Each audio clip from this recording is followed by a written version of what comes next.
And a pleasant good afternoon to everyone. Welcome to our program. So happy that you're able to join us today. Uh, as always, we always have some incredible guests to come on here. And so we have another amazing person to join us here today. And his name is Matt Halton. Welcome to the show today.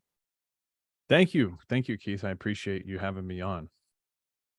So please tell us a little bit about you and who you are. Sure. So my name's Matthew Holton. I'm the founder of a group or organization called Moneyless Society, and I recently wrote a book by the same topic.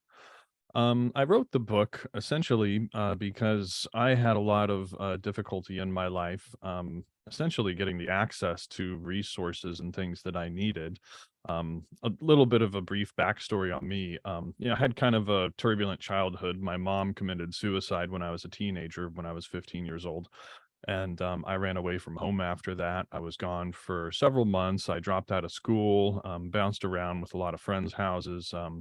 But I also, left home at an early age, had a child at an early age too, and, I had a really tough time, fitting in with the traditional model of, just get a job and work a 9 to 5 and everything's hunky dory. I ended up, getting addicted to drugs and alcohol and other things, and that made, life a lot really difficult in a lot of ways, but I also had a lot of, trouble getting the access, to resources that I needed, in order to, just help me get over my mother's death, for instance, and also, some other traumatic incidents as a, child. But I ended up bouncing around from state to state, had a lot of different jobs, had a lot of, just not so great experiences in my life trying to cope with the system and just how it kind of kicks people to the curb a lot of the time. So I ended up forming an organization called Moneyless Society. Uh, Heard about the concept essentially through a kind of similar organization called the Zeitgeist Movement and the Zeitgeist Films. Actually, they promote this concept of a resource-based economy, and I saw that. And the resource-based economy is essentially a lot of the very very aligned with what we talk about, just kind of eliminating the monetary system and using cooperation to give people the resources that they need, as well as a good amount of like technology and automation, just utilizing those things to the best extent of our abilities, and cooperating with the highest good of everybody in mind, essentially. And so that's essentially what the book is about. It's about the organization and just how it kind of came to be a little bit, as well as the directions that we're heading, in the longer term, especially with trying to create some of these models for, newer shared socioeconomic, type systems in our essentially trying to do that within our modern economy, and start creating a new model that people can see and that they can take part in, that they can live, and and start just actually, kind of living a better way of life, essentially, that's more based on cooperation than competition, which is what our capitalist model is essentially based on right now. um, So when you talk about a moneyless society, what does that look like? well, it kind of depends on exactly how far in the future we're talking about and how evolved these systems really are at that time. So I mean, the moneyless society that I talk about ideally in my book, and generations into the future, um, is not exactly the same as something that we would likely experience, like transitioning to those sorts of systems within our lifetime. Um, so the moneyless society, that is actually kind of constructed and evolved into, being a thing, would rely heavily on automation and cooperation, as well as more just essentially like user and participation and control. It wouldn't be such a hierarchical model that we have now with, a few people in control, but Instead, we would use systems and technology that would allow actual the actual people who are consuming and using these products on the back end to make more decisions about how they're sourced, how they're built, where they're built, what they're made of, who gets what, how they're distributed, essentially. um, and to kind of, it's a transition process to create those kinds of systems as well, because we don't really have all the answers. We can kind of envision the larger picture for a lot of these things, but as far as um them really being in their solidified state in the future, it's exactly difficult to say. But we do know that we have models now in the current world that we can kind of base these things off of. One of the closest is the cooperative model, essentially. And while people are still, having normal jobs and getting paid and everything through cooperatives, there is more of a structure of like equal democratic ownership and management of the company.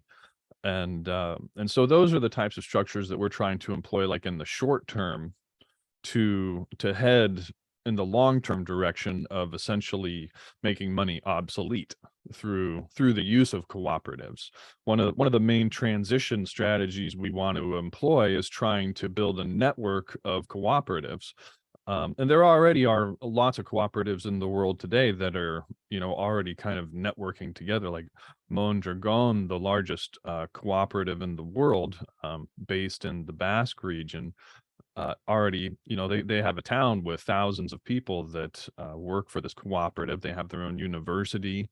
When the economic crisis of 2008 and 9 hit, hardly anybody was laid off, and they just shifted people around within the company uh, to where the workers were needed more, because it was more of a collective, cooperative thing.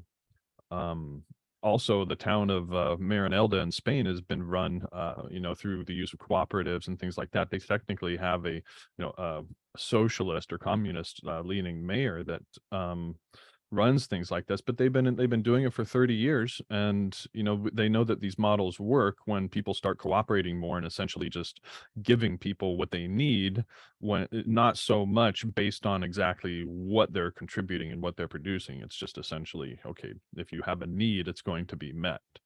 Rojava region uh, in Syria is another good example of a large kind of region that is actually employing the cooperative model successfully to a large degree now. And you know, so cooperatives in the United States are kind of something that's not very well known or very much utilized very much at this point.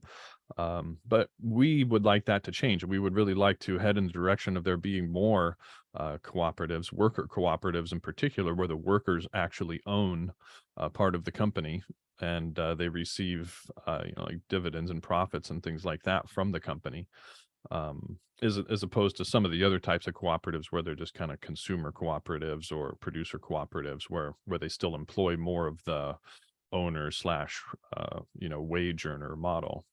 So so there's a big difference there between kind of where we would start with these sorts of things and how they would eventually evolve. Eventually, we want to see them evolve to where these cooperatives work together, and through a series of cooperatives, you can start providing whatever these cooperatives are producing.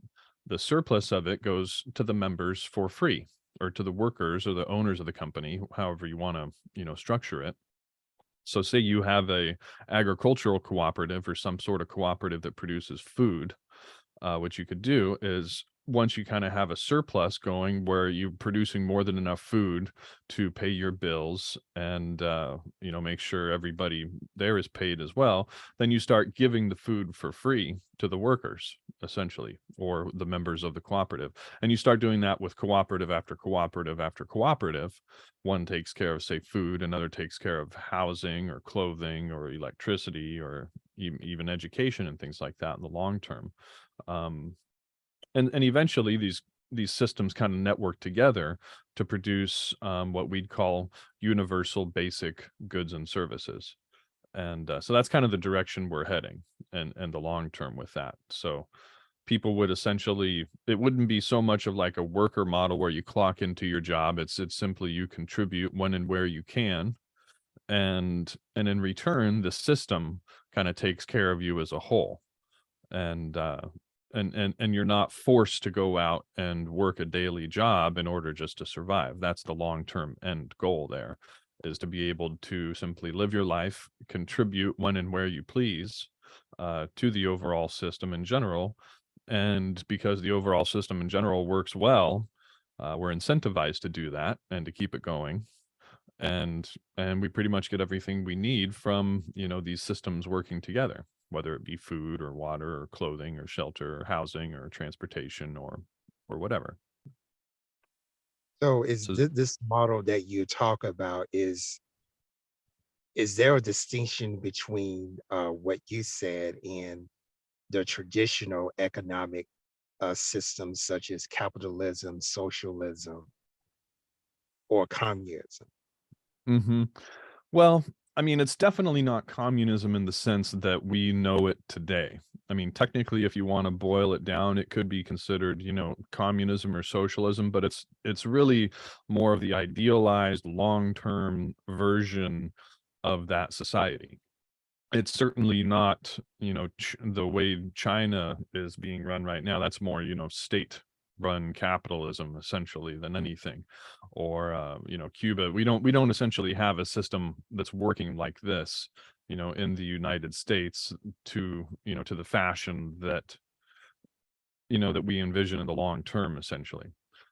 We prefer not to, use the words communism, socialism a heck of a lot, and we're kind of trying to distance ourselves from a little bit because there's such a stigma revolving just those two terms. And I mean, Well, essentially, in the long term, it is, But on the other hand, we're just when we say communism, everybody's like, oh, we don't want to be China. We don't want to be this authoritarian state, like, run with state-run capitalism and everything like China is, or Venezuela or Cuba or some of these other examples. And we're like, no, that's not what we're talking about either. So does that make okay. sense, I guess? Yes, and also too, in the United States, the word socialism is getting a bad, rap as well. So when people think of Yeah. socialism, people are saying, you're giving stuff away, you're giving everything away. No one wants to work for whatever they need. Uh, Hmm. I don't think that's what socialism is. Yeah, I mean, socialism technically is a very vast uh thing that encompasses a lot of different definitions, and so it's difficult to have a conversation about exactly what socialism is or isn't, because it encompasses so many different things and there's so many different takes on it, and little nuances and different, essentially different offshoots of socialism also. There's like it's almost like religion. Like you have, Christianity or Catholicism, but then you have all these little branches of all these little offshoots of it as well. And socialism's kind of the same way, and we could talk about all the different nuances of each of these aspects of socialism and what they are, what they not aren't, and what they do and what they don't do. And in reality, we're not trying to get into the clinical definitions or the philosophical definitions of these things, so much. We're really more concerned about the results that we get, and we want to produce a system that gives people the result of universal basic goods and services through cooperation, you know. 'Cause you think people have so you think people have been misinformed about uh, the type of economic systems, that we have, especially socialism and communism. Yeah, I think ill-informed is probably not the correct word. I'd say underinformed, really. They've and also ill-informed to a large degree because they've kind of listened to sources that have just talked about one version of that. I mean, and those versions that we're seeing in the world today aren't, I mean, you've heard probably lots of people have heard lots of people say it, but they're not quote unquote, real socialism or real communism. And I mean, when you dive down into it, those words and those definitions just encompass such a large idea or large, group of ideas, that it's difficult to narrow it down and say like, yeah, it was this. I mean, McCarthyism and the Red Scare and everything in the 50s did a lot of damage, to the reputation of, socialism and communism and everything. But, they still continue. A lot of people on the on the kind of conservative and right side of things, especially the media, continue to kind of demonize those things and just say, look at China, they're having a horrible time with this and that and the other, and they're authoritarian and blah blah blah, and this is what communism is, and this is what communism does. Or Stalin and millions of people dying, and Mao, and examples like this, and those examples just kind of get shoved down people's throats again and again and again. And I mean, yes, they are, horrific examples of, say, authoritarian, communism and authoritarian, but that's really kind of what they're more relating these things to, is a horribly gone wrong version of an authoritarian, um, instances of these things, and the way that these systems really went wrong and kind of crumbled. um but we also, it's 80, 90, 100 years later now, from a lot of these instances, and we can look back on them and we can say, well, shouldn't have tried to control millions of people and force them to go out in the fields and work and things like that. And there was a lot of mishaps and things that went wrong back then with a lot of these systems that we could examine and say, okay, well, we're not going to do that again. And I think a lot of it has to do with autonomy as well, and simply not being authoritarian and giving people their autonomy to contribute how they want and when they want. I mean, that's in the United States, that's a big thing to a lot of people too. They call it, liberty and freedom. And that's not something that we want to ever take away from people. That's one of the foundational principles of all of this to us, essentially, is we keep our autonomy and we keep our liberty and freedom and things like that. We choose how we want to live and how we want to contribute to society, and what we want to learn and what we want to believe, and so on and so forth. And a lot of people, I think, they equate communism with being told what to do, with being told how to act and what to learn and things like that. And that's not synonymous with communism or socialism. Essentially, it's synonymous with authoritarianism, is what it is. And but it's not synonymous with socialism or communism. And I think a lot of people have been kind of misinformed that they are essentially one and the same, and it's not the case.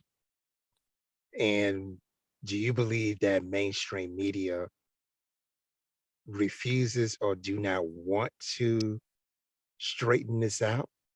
They Oh, just absolutely. Absolutely.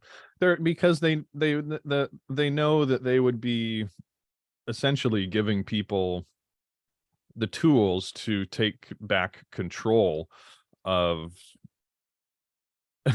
economic production and society for the most part, I think. Um, and the people that are in control are very afraid of that happening because they have a lot invested in these systems and structures, and they are very comfortable in their positions of power, and they don't want to give up those positions. They're afraid that they will just be another, Joe Schmo on the street, and they won't have, the luxury jets and the mansions and, the things like that. And chances are they probably won't. So, but the thing is those models are unsustainable. We can't keep just overshooting on all these resources, especially by just, a very, very wealthy minority, is really the people who consume the majority of the resources a lot of the time, especially in the first world countries. But it's not a sustainable model, and we're going to kill everybody and everything on the planet if we keep doing that. So we also have a very strong incentive to change these ways. And I think a lot of people in positions of power are starting to wake up and see that too, that if they don't essentially, uh, you know, give up some of their wealth and some of their power and some of their say so, that things are going to get pretty bad, for society and for themselves. Because it's not much fun sitting in your penthouse and just watching the world fall apart and watching the world burn also. And I think they're starting to kind of learn this the hard way, sometimes. But and it'll be a def tricky balance. Sorry, go ahead. And I definitely can agree with you on that, that there's a lot of topics that mainstream media would not even cover, or if they do, is to it's not what we need to hear, is to misinform, to miseducate, whatever you want to call it. And so Hmm. that's why you have podcasts like this, because we're not afraid to talk about these things.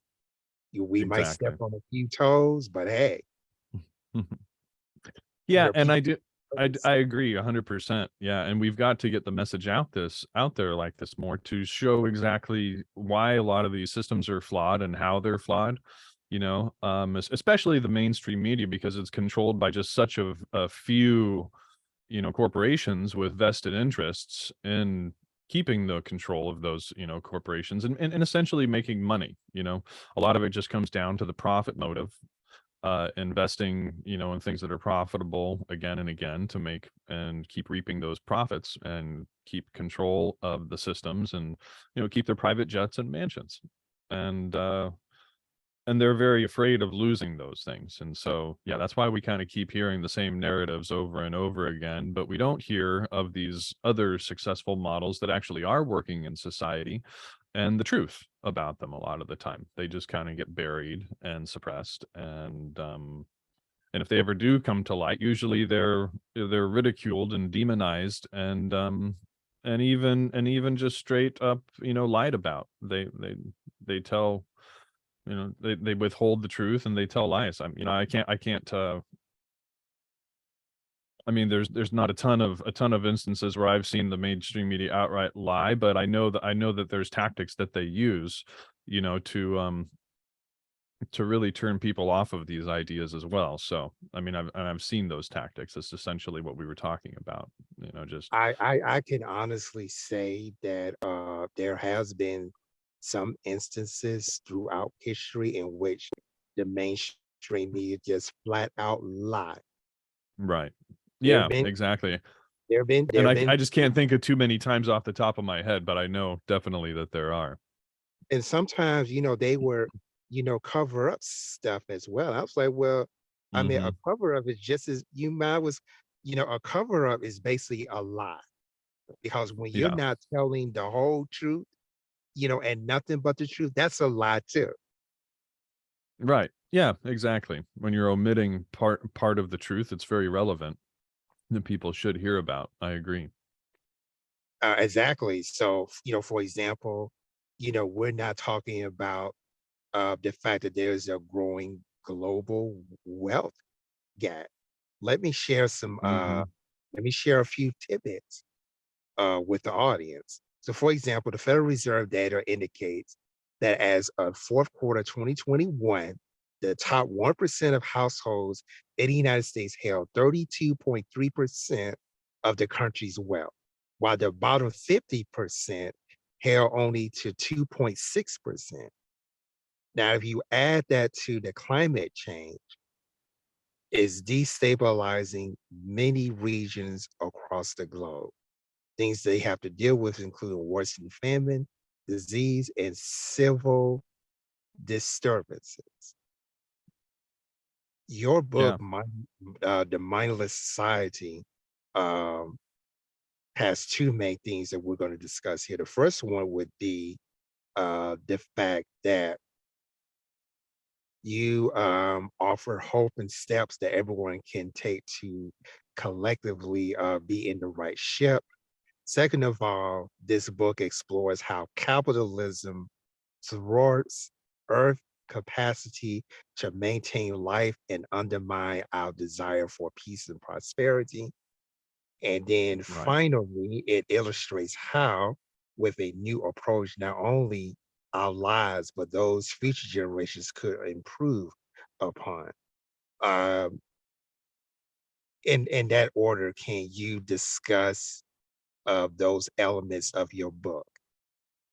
Sure. So, I mean, essentially the first part we were talking about is how, the profit mechanism thwarts our capacity to really live in harmony, with our planet.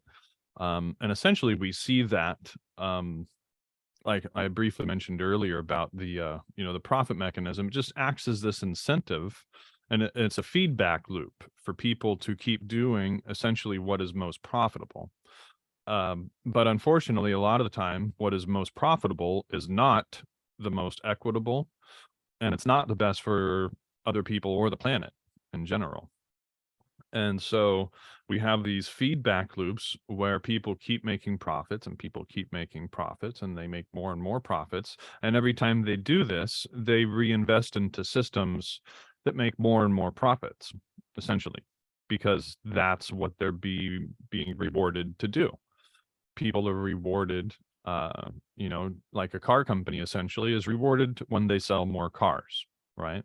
They're not essentially rewarded when they sell fewer cars and use fewer resources and allow more people to travel in one vehicle at the same time, like say public mass transportation or things like that.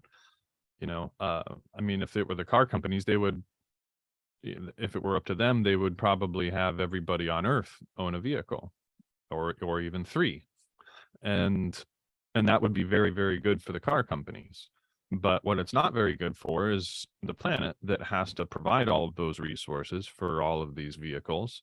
It's also the fossil fuels that are burned, and it's not very good for the wealth gap that it creates as well, which enriches the people at the top of those structures.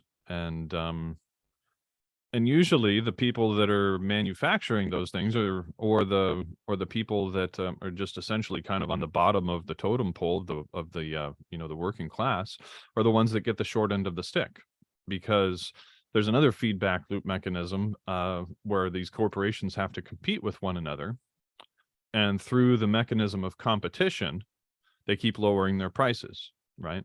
For the same goods, they keep having to offer lower and lower and lower prices because they compete with one another, because that's what our system is based on. And once you negotiate the costs so low for energy and your resources, there's not much else left to negotiate on except for labor. And so it's the workers who are doing the labor that essentially get cut along with everything else. But they get cut. And that's through automation. It's through outsourcing of jobs to other countries. It's through just layoffs in general. And a lot of the time, that's how the wealth gap, and especially situations of extreme poverty, are created. And take, for example, the area known as the Rust Belt here in the United States. Um, used to be a massive manufacturing hub 50 years ago, one of the largest manufacturing centers and regions in the world. But now it's home to mass unemployment and just essentially urban decay. A lot of people have moved away from these cities. A lot of factories have shut down. A lot of people have lost their jobs, and a lot of neighborhoods have just essentially become overridden with poverty and crime in a lot of these areas as a result of people losing their jobs and these regions essentially just going into decline. And it's just one example of how that wealth gap is created. And and it's sad, and it's a sad reality of it that does destabilize many people in many different regions, for various reasons and in many ways. And so that's kind of what we see happening. We see the overuse of resources, just never mind what it's doing to the planet or to other people. We're just going to keep extracting, these things and building these products to sell. And, never mind the inequality and the wealth gap that it creates. It's just going to get worse and worse and worse until, it explodes like a bomb, essentially, because there's going to be massive amounts of people that aren't going to get the resources that they need, and there's going to create civil unrest. And we already see that happening in a lot of different ways and different regions. So And that's kind of the problem. Go ahead. Sorry, what? we're giving an example of that. In 2008, I believe, the federal government bailed out the auto industry Hmm. during the recession, and then we had during President Trump's administration that the Congress had passed tax cuts for the wealthy. Just put it, that way, and that basically that 1% where the majority of the households did not see any benefit in these tax cuts. And basically the 99%, of us that are not wealthy, ended up paying for those tax cuts, which in my opinion have further widened the wealth gap. Very Yep. unfortunate news there. We did enter a recession in 2007. So instead of being economically um, practicing what I call economic, uh, what's that word I'm looking for? Uh, Equity. Hmm. The government decided they wanted to bail out certain industries. They only catered to the 1% of households in the United States, the ones Hmm. wealthy. And as a result, you had lots of people that suffer. And even in today's economic situation, we are dealing with what the media calls mainstream media calls that we're in an inflation. Hmm. That prices, keep rising. The cost of goods, they say the cost of goods keeps rising, therefore we have to raise the price of goods and services, but at the same time where people are not able to pay their bills and meet their needs because the wage they're not their wages are still the same. Right. They said that there's no way in the world that a person, for example, who makes $7.25 an hour cannot even afford a one-bedroom apartment today. Even a person that makes $15 an hour, if you was to double that today, I believe you still cannot afford a one-bedroom apartment. This, just not possible. So the mainstream media is calling this inflation. Hmm. A lot of other people are saying that no, this is not inflation. This is pure greed. Look at the oil company. Hmm. Even before the cost of goods started to rise and the prices of goods and services, have have risen. Oil companies was putting in record profits of millions of dollars before we even had this conversation about the so-called inflation, in this country. And then there was at Right. one point in time that during the recession that we had, a barrel of oil had dropped to minus $36 a barrel. Hmm. And that's when the stocks went crazy. People would start buying oil stocks. Hmm. And eventually, it recovered. But now we're seeing higher prices at the gas pump. You have certain states like Alabama, for example, on top of that, what the corporations are doing. For in Alabama, we have a gas tax here. So you're adding more to the problem, and people had to pay more in the pump in states like Alabama because you have that gas tax on top Hmm. of what the corporations are imposing. And they're saying, well, the cost of goods is rising. Another example would be is that it would cost more for a person to own a home than it was 5 or 10 years ago because they're saying that the price of materials have increased, including lumber. Yeah, I don't think they've increased that much.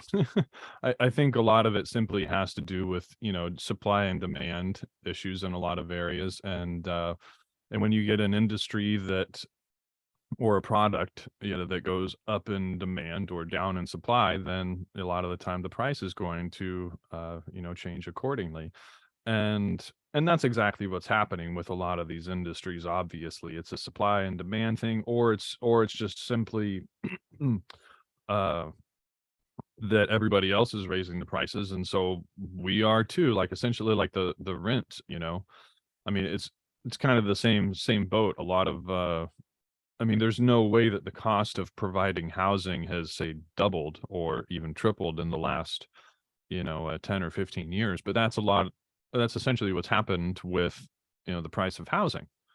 There's, there's houses that were going for, $100,000 before the recession that are selling for 3, 4, $500,000 now. And there's no way that the price of manufacturing those homes has increased that much. It's essentially just it's a supply and demand thing, and it's an oversupply of or well, really an undersupply of affordable housing, but then too much kind of high end and luxury housing being built to try to satisfy that luxury and higher end demand as well.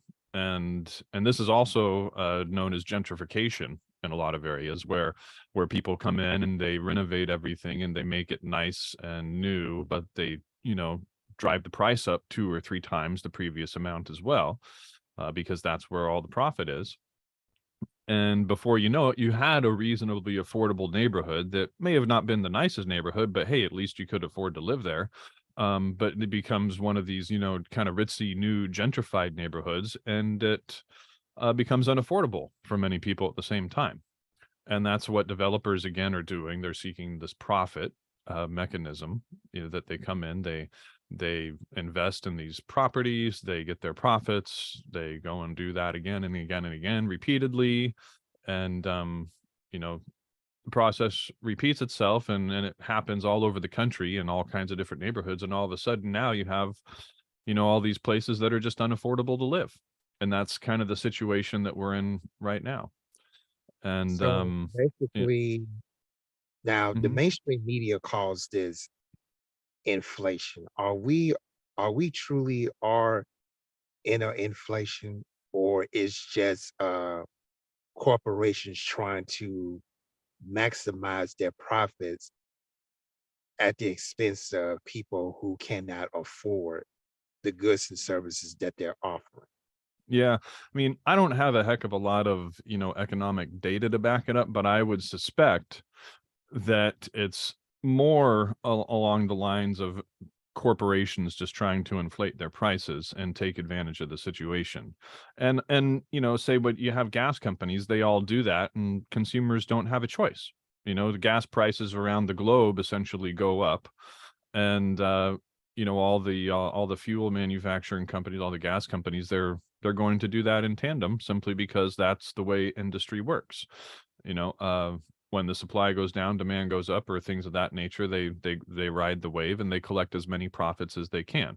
I don't think while there may be some inflation, I don't by any means believe that inflation alone is to blame for the astronomical price hikes that we've seen across a lot of commodities. It might be for some, but also I think there's a lot that has to do with essentially climate change and the economy starting to take a major hit, and some of these things too. And when you lose crops or when businesses fail, due to economic pressures or disruptions or even climate instances, like I think it was the sriracha. Remember the sriracha chili thing that happened not too long ago? With There's a shortage of the red chili sauce, that sriracha sauce. I mean, I think they essentially lost a big crop of these red jalapenos in China, uh, that may have been able to be contributed to climate change or just changing seasonal and weather patterns, or too much rain or too little rain or something like that. And that'll start to happen more and more with these things too. And it's hard to say that it's just one thing a lot of the time. It's a combination of things and complex systems like our economy and government and distribution of goods and commodities and things like that. And so it can be for more than one reason. And while inflation probably does play a role in it to a degree, I doubt it's the main contributing factor in a lot of the price hikes we're seeing. I think a lot of it is, one, corporate greed and them just riding the supply and demand wave, and two, a lot of the time there may be actual shortages of these things too, just depending on what exactly it is that you're talking about. Like this whole egg shortage lately.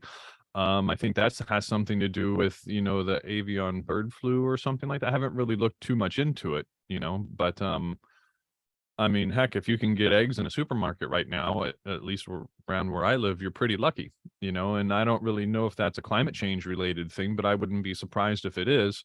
And I wouldn't be surprised if we start seeing more instances and situations like that in the near future, regarding just, numerous various aspects of our systems breaking down due to disruptions, both economic and ecological. It'll come at us from both ways, and those are only going to contribute to the price hikes and the economic difficulties that we're experiencing. And until we kind of wise up and start building new systems and structures that don't rely on a lot of these kind of mass produced models that we're using right now, you know, that can fail relatively easily and that aren't very reliable to when it comes to a shock to the system, then we're just going to keep seeing these sorts of things. And we've got to start building more local models that are more resilient, that take into account, climate change and changing seasonal and weather patterns, and really kind of do everything we can to combat those things on a multifaceted, multi-front basis, because it's not just one thing. It's lots of things that are occurring at the same time, and it's wise for us to acknowledge that it usually is just more than one thing that's giving us the effects that we're seeing in the systems right now. you know So this is exactly what I'm talking about here in terms of the mainstream media, where everything that you're talking about is not being it's not being talked about in mainstream media. Everything that you hear in terms of the economy, they say they pointed to inflation, but they're not giving account all the other factors, that you have mentioned. It's the same thing exactly. I mentioned earlier. They're not telling the people the whole truth. They're not getting people, all of the facts. Again, I said earlier, it's just as bad as if you're telling a lie. Right. Exactly. And people fall for it because, they figure, well, that's the only source that we have. And I was like, well, no, that's not the only source that you have. In fact, podcasting has become probably the most rapid advanced media outlet that you're going to have, because in the podcasting world, we're not afraid to shoot out the fact. We're going to give you the truth, the whole truth, and nothing but the truth, no matter what toes that we're stepping on, because we believe that this is the type of information that people need to have. And if you cannot get it in, mainstream media, then perhaps y'all need to turn off the news, because they're not being totally accurate, with you. They're not being factual. And in some cases, they're flat out lying to you in order to uphold some sort of agenda that's going to be devastating to both you and I. Right. And so in writing this book, why was it important for you to write this book? What's the motivation behind it, and what do you hope to accomplish, or, or, Sure. or what's the message? Yeah, that's a great question. So, I mean, really the purpose is twofold. One, to help people get the access to the resources and the things that they need on a daily basis, just for life and survival and to thrive, in their homes and their communities and things like that. And also to do everything that we can to fight and mitigate the effects of climate change and almost the imminent climate breakdown that we're likely facing in the coming decades, which is pretty scary. And I think the effects of it are underexplained and underestimated a lot of the time by the mainstream media. While there is, some alarmism here and there, I wouldn't really call it that much of the time. uh, I think a lot of the scientists have kind of toned down their findings a lot to make them a little bit more acceptable to the mainstream media and to the public in general, because they don't want to sound alarmist from the actual results that they have found. And it's scary. I'm concerned about what's going to happen to my son and my family in the future. And but I'm also just concerned for humanity in general. I do these things both from a selfish nature and a nature of wanting to just contribute and help humanity overcome these problems. And a lot of the solutions that we talk about in the book, and as an organization, I mean, I'm not the only person who's seen and learned these things. I've learned them from many other sources, but they're not very well known. It's these solutions aren't broadcasted to the degree and the scope that they really need to be for people to kind of learn about them, and especially to start adopting them in their own lives and communities. And I think that's the that's the trick, and that's the tough thing that needs to happen, that a lot of people kind of need to realize that there is a lot of stuff that we can do in our own lives, in our own communities, especially as communities, and especially through cooperation. And that's a tough pill, I think, for a lot of people to swallow, because American culture in general seems to be a very individualistic kind of, rugged individualism culture that we have here, where people are like, "Oh, I'm independent and I can stand on my own and I don't need anybody." Um, when in reality, that's not the case. We need each other. We need to work together. And when we do work together, we can cooperate and create far more than we can by working together than we can individually.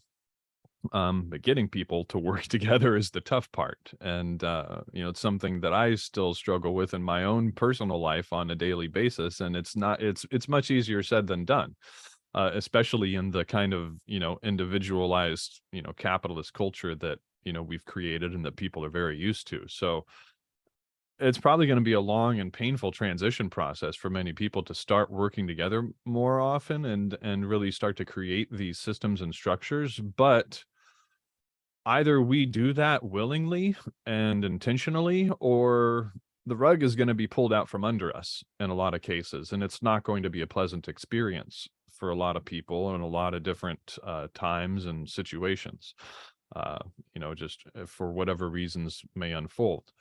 But the more we can work together and cooperate, and follow these systems of creating cooperatives that produce goods and services locally, also just eliminating unnecessary labor, unnecessary activity that uses, resources that just don't need to be used a lot of the time, especially in just like commuting to jobs that don't really contribute much of anything to the system. That's kind of one thing where our book is headed a lot, is just like, hey, if you can produce something locally close to you and you don't need to commute 45 minutes away to, keep some job just to keep the wheel spinning on everything. Hey, that's, 45 minutes of fossil fuels that your car, didn't burn. And that every little bit makes a difference, creating unnecessary, or just eliminating that unnecessary travel, or that unnecessary commute, or that unnecessary labor or resource use, that isn't necessary for us to actually survive and thrive. If you can walk down your street and create a cooperative community garden that feeds everybody in your block or everybody in your neighborhood, then you may have just eliminated a decent amount of uh really just jobs and activity that had to happen to support a good amount of people there. And those are kind of the systems and structures we're talking about, is do things locally within your neighborhood with your neighbors. And it starts by just kind of realizing that, hey, we can't do all this alone. Maybe I should talk to my neighbor about that empty building or that empty piece of land, and see if we could maybe create an agriculture cooperative, or mycology, growing mushrooms or something like that, or maybe making clothing, or 3D printed houses, or who knows, the list goes on and on and on. But those are the kind of solutions that we're presenting, as an organization and in the book, to try to educate people on that they do exist, that these cooperative systems, can be formed, but they don't form themselves. It takes people to go out there and start working together, and talking to each other and coming up with solutions and meeting on a regular basis in order to do that.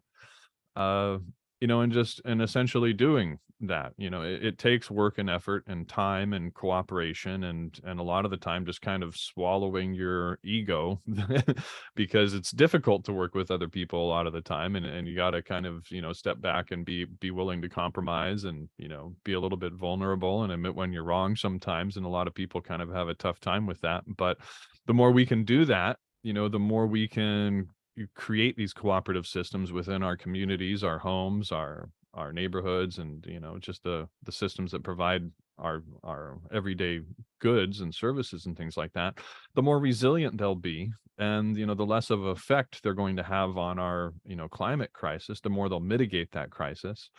And the more equitable things will probably turn out in the long run also, as long as we do it with that sort of purpose and structure in mind.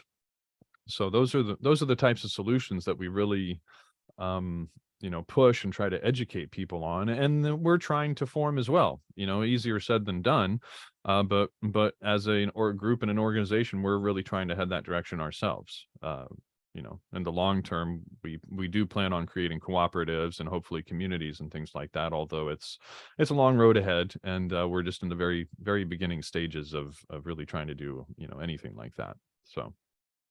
Well, does this coincide with the term cooperative economics? I know I talk about that a lot. Mhm.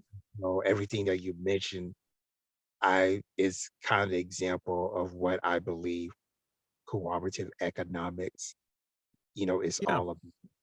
absolutely, absolutely. I mean, cooperatives is yeah, I mean, as far as I understand, a cooperative economic based society is one that would be run, on more of a cooperative basis, using the systems and structures that we're talking about. Especially worker cooperatives. Worker cooperatives are the big one, where the workers actually own part of the company, because there's lots of different types of co-ops. So you call them cooperatives, co-ops, same thing. And you have, like, credit unions or a type of co-op. Essentially, you have like mutual insurance companies. Those are another type of like mutually owned company by the policyholders. You have consumer cooperatives, or agricultural cooperatives, producer cooperatives like Land O'Lakes Butter or like the Ocean Spray people. Um, but a lot of those models still employ the regular owner slash worker slash employee, model, to where the employees don't actually own part of the company. Um, the big one that really gets in people involved and that really seems to make a difference is when the workers actually own part of the company, and are given part of that decision making control and processes.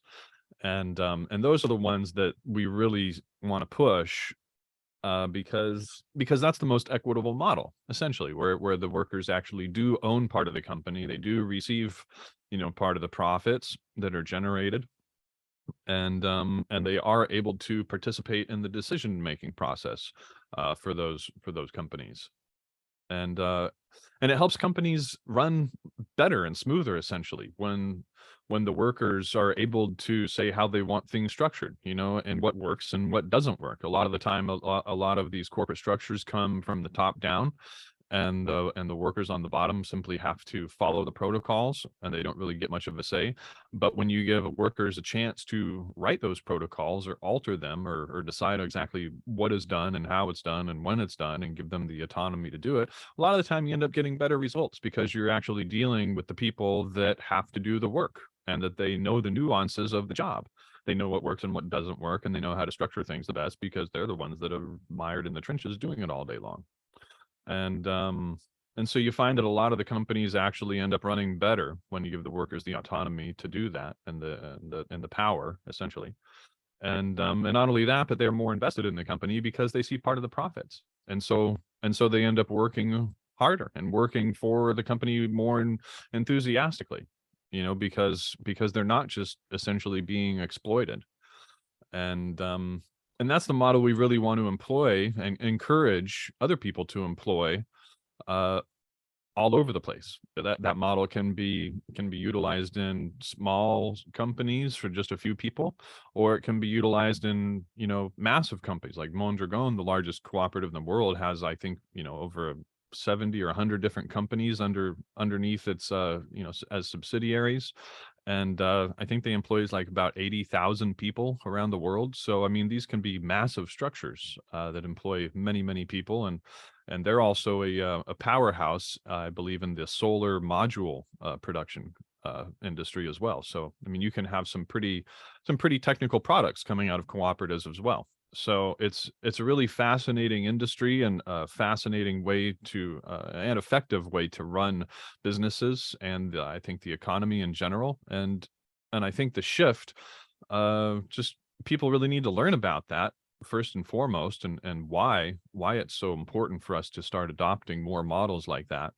For all the reasons that exist, whether it be equity or even just ecological and sustainability purposes as well. If someone was to adopt this model, how can people get involved, or if they want to be involved in what you are doing? Sure, absolutely. Creating cooperatives isn't the easiest thing, just like starting any business is not the easiest thing. Um, if you want to create a cooperative, there's a lot of good resources online in order to do that. There's one PDF that I really like that you can find for free online. It's a book titled Think Outside the Boss, BOSS, instead of Think Outside the Box. It's Think Outside the Boss, and that's a free PDF that you can find online. It's a really good resource for anybody that's looking to create a cooperative.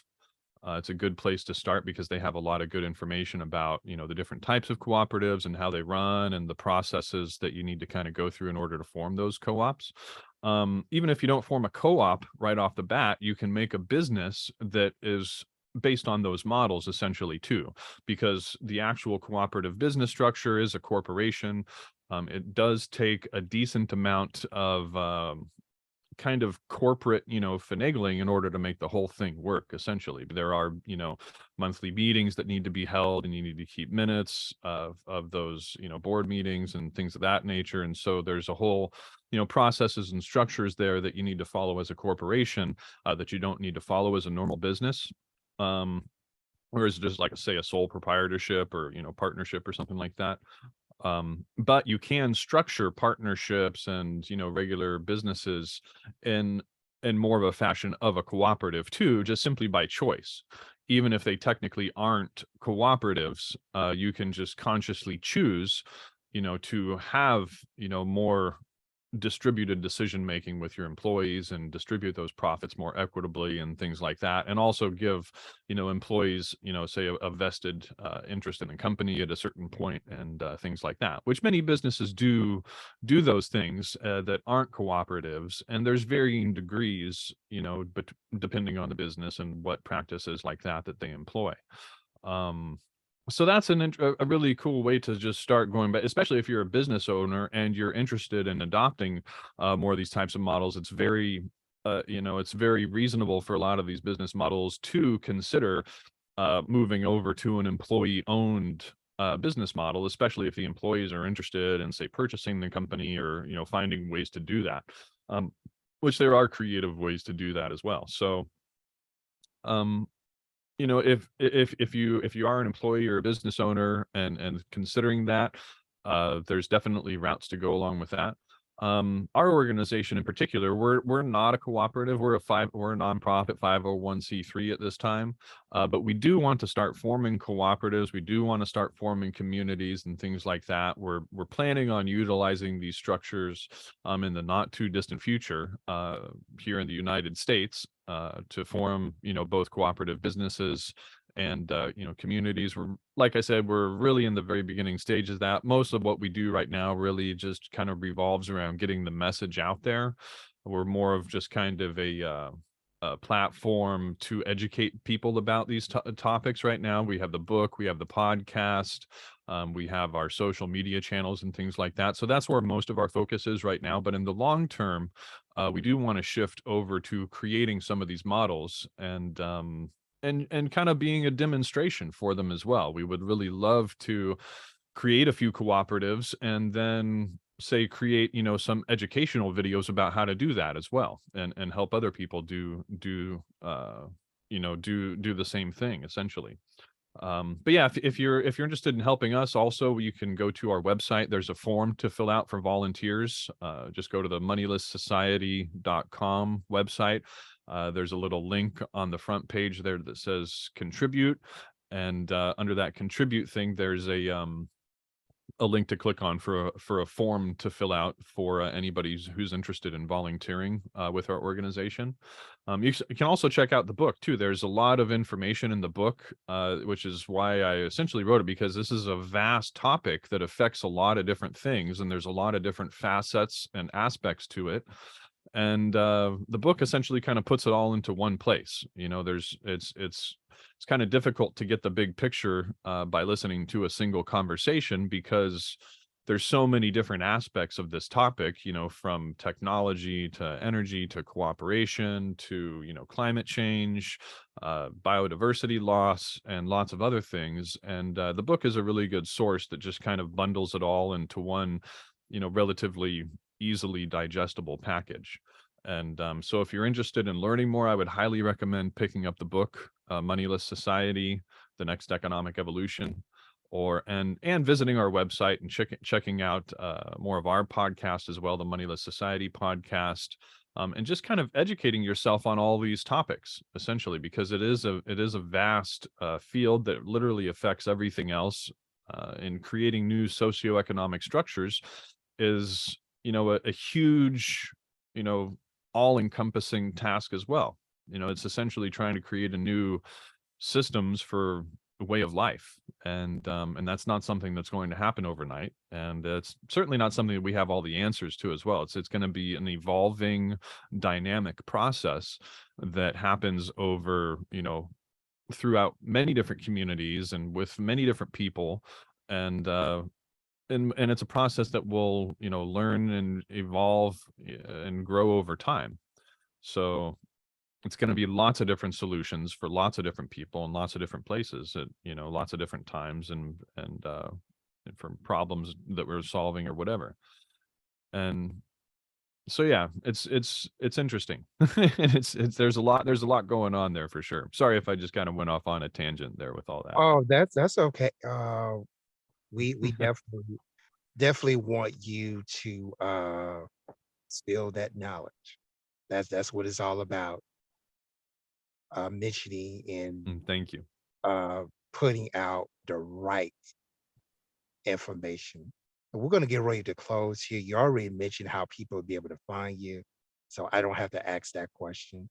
But before we close, it is a tradition here at the Ultra broadcast section to give our guests of all of our podcasts an opportunity to mention the last word before we close. So I'm extending that same opportunity to you. What is your last word to the audience? Well, thanks, I appreciate that. Um, the last word is, I essentially, there's if you're feeling like it's too big of a problem with climate change and inequality and just everything that is mounting in society, with all of the just pain and disruption and depression and everybody that everything is feeling, know that there are solutions out there. And like I said, there's a lot of them that we talk about, that we list in the book, but a lot of it just starts with, reaching out to the people around you and doing a little bit of research and kind of putting those two things together. Like what do we need here? What could help us here in our own community? And trying to do and create things locally, and also just kind of reach out and develop relationships. The more you can reach out to people in your local community, in your local neighborhood, household, family members, businesses, even online and stuff like that. Online community of people or groups of people with similar interests and things like that. There's a lot of different ways that people can work together to start creating these systems and structures, and the sky is the limit, really, as far as what we want to create and how we want to create it. And it's going to take a lot of creative minds and creative people to do that as well, because we have to step outside the normal box of just going and getting a regular job and then spending the rest of our waking hours between social media and our phones and Netflix in order for this to happen. We have to actually uh, put those things down and go create these systems and structures. Or if we're using those, then we need to use them in wise ways that, actually start to create these networks and, cooperate with our neighbors and develop these relationships and start talking about these things as actual possibilities, because the only way they're going to happen is by, people taking action.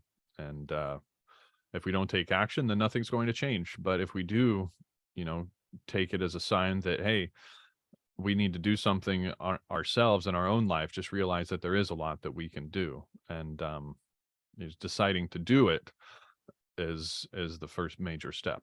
And then just figuring out the way is step number two. So I think that's about all I got.